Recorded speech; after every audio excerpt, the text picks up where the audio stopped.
Hello, everyone. This is Tom Fox, and I'd like to welcome you back to another episode of the Hill Country Artist Podcast. Today, I'm thrilled to have with me Nancy Huffman. Nancy, first of all, welcome, and thank you so much for taking the time to visit with us today. Thanks for inviting me. I really appreciate it. Nancy, could you tell us where you grew up? I split my childhood. I was born in Dallas. As we all know, lived there a few years, and then my parents moved us back to Arkansas, which is where they were all from. So during my childhood, I moved back and forth a few different times. Spent my last 2 years of high school in Arkadelphia, Arkansas. So when did you first get a spark around art? That was probably forever, as long as I remember, even from arts and crafts to whatever it was artistic. I was always all into that. And you always remember those small kind of things from your childhood. I just remember an older child at one time drawing a horse, and I thought it was so fabulous. And that's one of those moments, too, that I always thought sparked my interest. And then I took oil painting lessons when I was 13 with older women at the community center, which was pretty fun. That was just a couple of years. They didn't really have too much art in school at that point in time. Guess not really till I was in high school did we have a lot. Right. So what did you specialize in, or at least start with back then in high school? Oh, back then I was painting my favorite rock and roll stars and comedians such as Ian Anderson of Jethro Tull, and let's see, who else was there? George Carlin. He was one of my favorite drawings too that I did, and I still even have that drawing, as a matter of fact. So tell us about college. When I graduated from school in Arkansas, I knew I had to go back to Texas. So that's what I did. My dream was to go to UT Austin, and basically sight unseen, I went there and loved it. So did you study art in Austin? I did. Studied other things as well. I probably graduated with graduated with way more credits than I actually needed because I was taking everything else along the way too. And actually ended up in architecture along the way too. But I did get a fine arts degree, yes. And did you specialize, or was that even available to you when you were studying in undergrad? Art? Yes.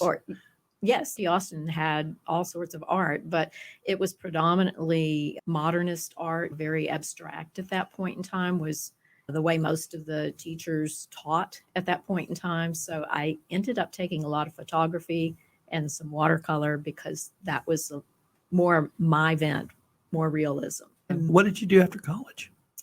I went into architecture. It was a good career. So there for a number of years, I did that, and I really enjoyed it. I did project architecture, drew building plans. We worked on hospitals primarily, a lot of renovation projects and things like that. And I did really enjoy it. It was only when I realized that it didn't work real well for a woman wanting a family that I ended up getting out of it. That too, and the market was very cyclical at the time, and it just wasn't a good time for the hospital industry. Let's just say that. So what brought you to Kerrville? That's when I retired. After architecture, I stayed home with my young children for a while, and then I ended up teaching art at the high school level, which was how I finished out my career. So when I retired from that, we really wanted to live in a place where people actually go to visit because it's so beautiful. So that's how we ended up here. Let me go back to your teaching. What's it like to teach, or what was it like to teach art back then? It hasn't really been that many years ago, about 5 years ago. It's really rewarding because I taught high school art, and I was fortunate enough to teach all the way from Art 1 classes all the way through AP Studio classes. So you get to know the students, the ones that continue along that track anyway, you get to know them really well. And it's just really rewarding to see how they develop in their art, and you get to submit their portfolios. And even the kids that didn't continue all along, for a lot of them, it was a time of day that they could relax a little bit more. It wasn't quite as stressful, although some might disagree with that. It was a more relaxing time of the day for them. So they enjoyed being in art class. Where'd you teach high school? It's Katy Independent School District. So I taught at three different high schools while I was there. Followed my kids around a little bit. Were you still doing art at this time, or did you really flourish with that after you retired and you guys moved out here to Kerrville? I was doing some art, although not as much as I would have liked at that point in time. I did a lot of student projects because you're always doing projects along with your students. Sometimes it's you do them ahead of time so you can anticipate where they're going to have issues. But I did continue, would meet with a group of teachers, and like usually once a week we'd do that, and we'd get together and we would do our own art. So that way we could keep our foot in that a little bit more. And we even there were a few competitions that we would enter, specifically like grants, so that we could travel and pursue art and do those kind of things in the summer. So that was really fun too. So when did you all get out here to Kerrville? 5 years ago, we moved here. Tell us about your art career after you moved to Kerrville. I did a show not too long after we moved here, maybe about 6 months. It was just a small local show in Hunt, just to get my feet into it and see what this was all about, because I'd never, ever pursued galleries or anything like that. So I did that. And then, of course, the pandemic hit. So that kind of put a damper on a lot of things there for a while. But I still continued. I've done artwork for Enchanted Rock.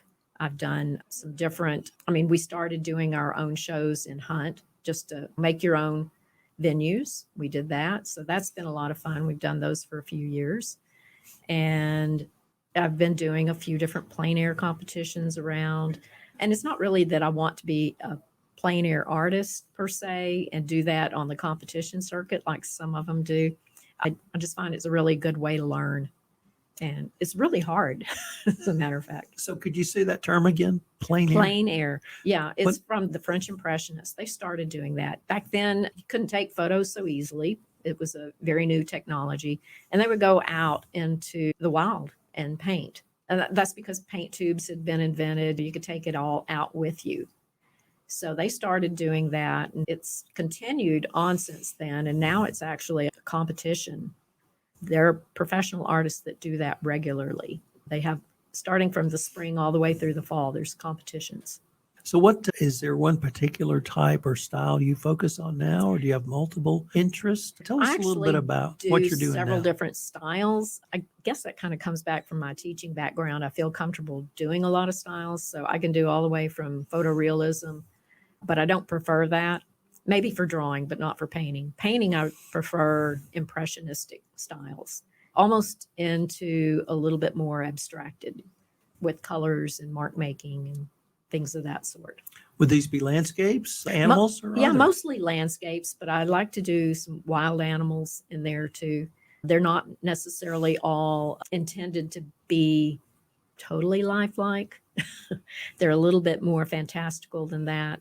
I do them in different colors and things like that. More of a spiritual kind of thing. It's the way I look at the animals there. Do you live in Hunt? I do, yeah. So tell us about the Hunt art scene.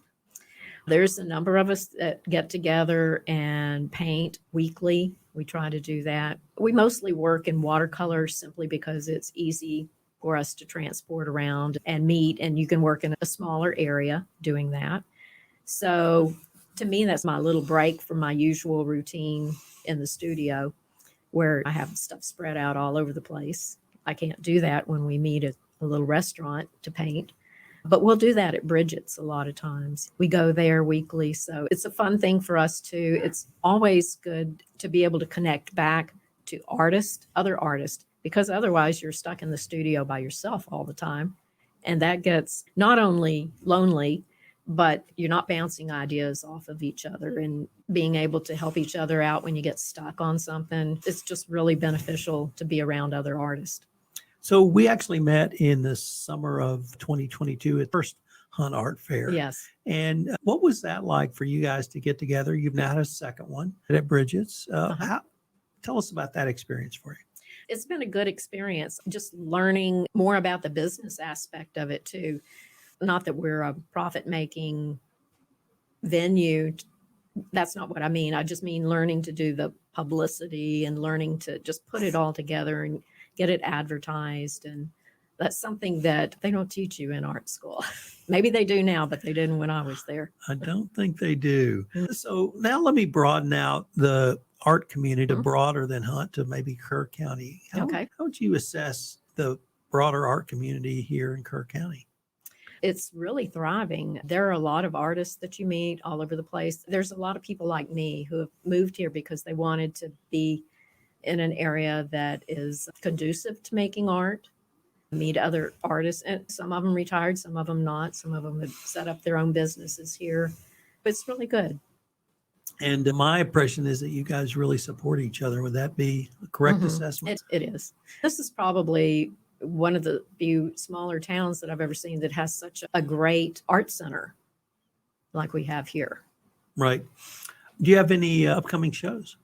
Oh, we do. I'd mentioned plein air before. We have a plein air competition. It's through the Outdoor Painters Society of Texas, and it's called Paint Kerrville. Yes, Paint Kerrville, and it will be in September, about mid-September, and we will be displaying our work at the Kerrville Arts Center throughout the week. But the way it works is you put up what they call a kind of a keeper piece to start with, one that you've done prior to the competition. You go in for the competition and they stamp all your canvases because they don't want you coming in with one already done, of course. So they stamp the back of your canvases and then you go out and paint for the 4 or 5 days that they allow us to do that. So that's a pretty hectic time and you're getting those all together. And then by the end of that week, you put them all up on the wall, still all wet paint. And we invite the public in. We'll have an open awards ceremony that weekend. So if you're interested in seeing that, you'll have to look at the Kerrville Arts calendar. And then following that, we have another show. We're going to tail right on to the end of the Kerrville Paint Show. And this is a Magnificent Seven Women with Purpose. There's 7 of us that are doing this show. And we each have, I think, about 18 foot of wall space that we're hanging our work in. So that's been what I've been really pushing for right now, getting some big paintings finished up for that. I'm really looking forward to that exhibit because the women I've talked to, for those listening to this, the smile on her face is about as wide as you can get. And that's what the other women have had, a huge smile because you're all looking forward to this. Oh, it's going to be a lot of fun.